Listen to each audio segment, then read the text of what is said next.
अमरीकी सदर Donald Trump ने मुआहदे की पासदारी न करने पर फिर धमकी दे दी है। ओवल ऑफिस में गुफ्तगू के दौरान कहा कि ईरान मुआहदे पर कायम नहीं रहा तो वही करेंगे जो अमरीका को करना है। आबना हुर्मुज़ खुली हुई है।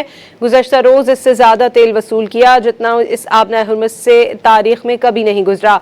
एक मुल्क अब कभी भी एटमी हथियार नहीं रखेगा। ईरान के मुमकिना असर रसूख से मुतालिक सवाल के जवाब में कहा कि ईरान की दिफाई क़ुव्वत और ईरानी क़यादत ख़त्म हो चुकी है।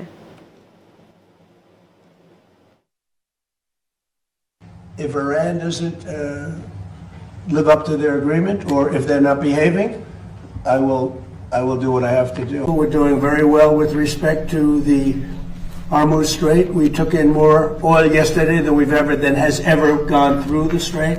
You probably see that we have an oil gusher. The strait is totally open. You know that, and we're negotiating. We'll see how that all goes, but.